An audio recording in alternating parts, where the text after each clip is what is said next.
Good afternoon and thanks for joining us. I'm Chief Meteorologist Jesse Gunkel with the very latest on Laura. This is now the 4 p.m. update, and what we've got going on is obviously a lot of activity here in the capital area. We've been seeing tornado warnings, just rapid fire, one after the other. We're now even looking at about 9 in the area. And as you see here, even a severe thunderstorm warning for portions of Livingston Parish at this point.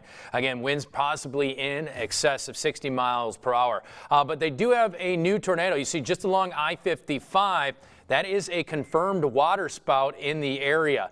And that's moving just towards I-55. People saw it from the Madisonville area and then moving towards 12 and 10 as we speak. We've got a new tornado warning out there. Obviously, that just fired off just along I-12 at this point. And you see right now we're talking Livingston Parish until 4:30, so for about a half an hour, moving towards the northwest at 35, right across Walker and Denham Springs. Hazard, a tornado. Again, this is Doppler indicated, this one at least. But again, if you live in Walker, Denham Springs, or the Watson area, find that safe place in the center of your building. Again, there is that potential that we could be seeing some rotating winds. And I want to point out, again, the rain is coming down pretty hard in a lot of areas. These are going to be rain-wrapped tornadoes. You're not going to be able to see a lot of them.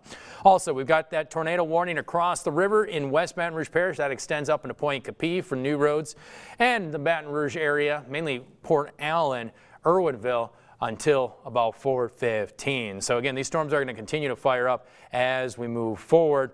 And you see big picture here. Again, you see how that band.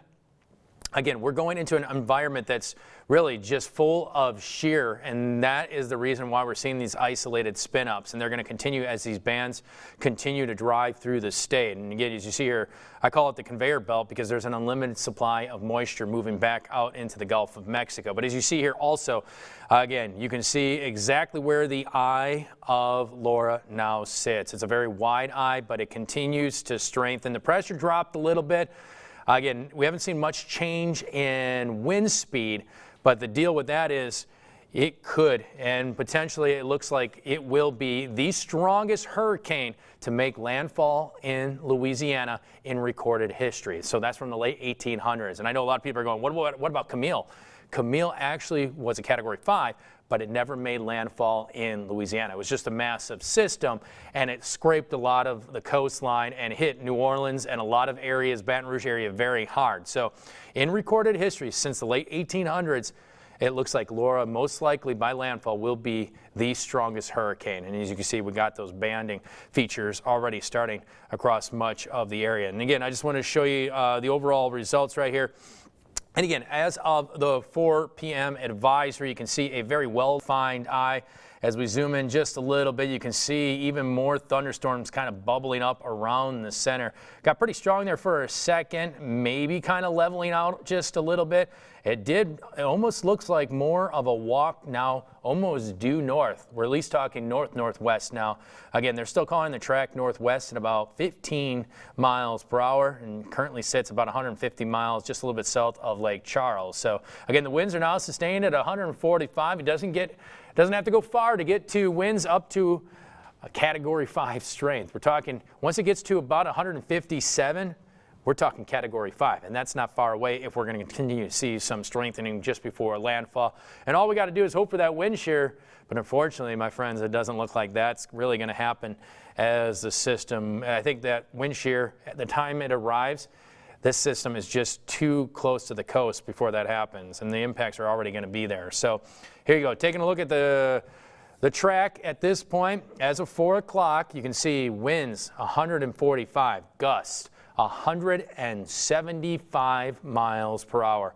We're talking very destructive winds, and as you see there, possibility of a Category 4 around landfall, maybe brief window reaching Category 5 strength just before landfall. Known as Thursday, again, winds at about 150 miles per hour and then driving through the state and then starting to hook eventually towards the north. But again, we're seeing some other models tracking just a little bit further east because we've already starting to see that walk a little bit further east.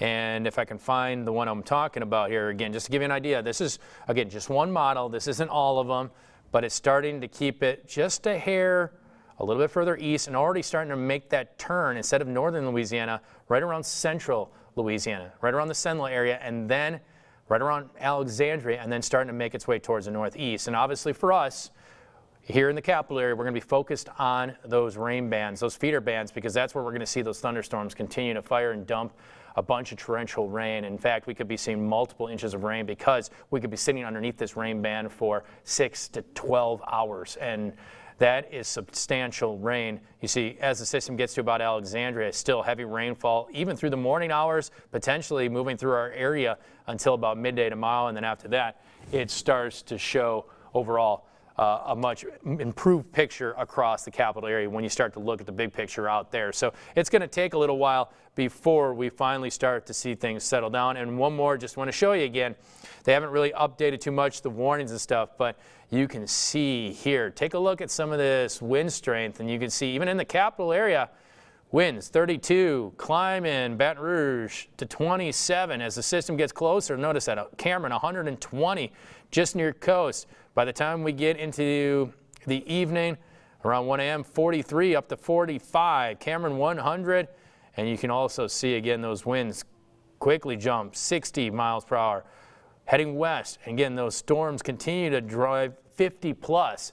And again, what I do want to point out, we're talking about some water-sogged soils. And what happens with that is, again, it doesn't take much for sustained winds to eventually topple trees. And that means power outages across the area. And we're talking overnight, which is definitely a concern. So that's why you need to stay vigilant. Again, I'm going to pull you up here. Make sure you download our Be Our Proud app.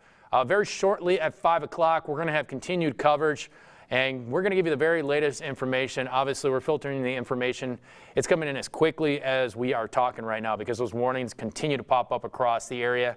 Main thing is just stay weather aware as we move into those overnight hours. And again, download our app. You get all the alerts that you need. You can also stream directly from our Be Our Proud app. So thanks for joining us. And once again, we'll be back at 5 o'clock for the latest information.